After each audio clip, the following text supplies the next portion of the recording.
Before we worry about the judgment from the outside, most people are crippled by the judgment of themselves, through themselves, without realizing somebody else put that judgment in them. Been through the ringer, nearly lost my marriage, did lose a business, went back to working for someone, got the craps with that, and have built out a business since then because I found a certain, well, he probably found me, a guy on Facebook who tended to swear and didn't have a lot of patience for people.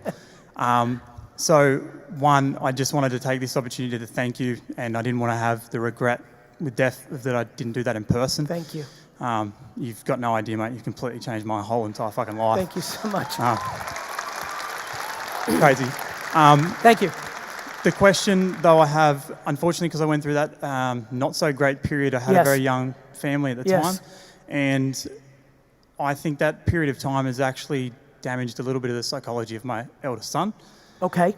And he doesn't cope well at all.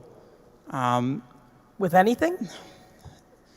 Change is one of the biggest things he struggles with. Yeah. If we say we're going to do something and we change it midway through it, just reels on it. Understood. Have you got any advice? Before you go any further, please don't just jump into the thought that that period is what created that.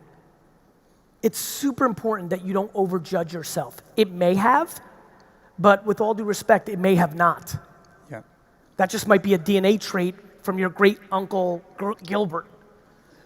I'm told I was a little bit like that myself as well when I was young. Even better. So before you start this process of beating you the fuck up, one of the biggest things that I'm trying to figure out, and I'm super early, which is why I'm not talking about it, but before we worry about the judgment from the outside, most people are crippled by the judgment of themselves, through themselves, without realizing somebody else put that judgment in them.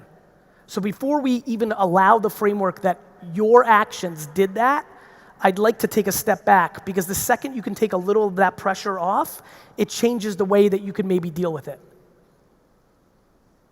Yeah. You know?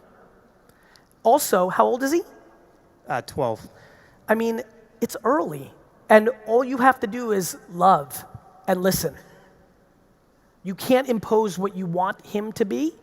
You need to watch carefully and react to what he actually is. If he doesn't like change, he may not be an entrepreneur. And guess what? That's amazing. I have no interest in my children being entrepreneurs. I have interest in them loving what they do the way I love what I do.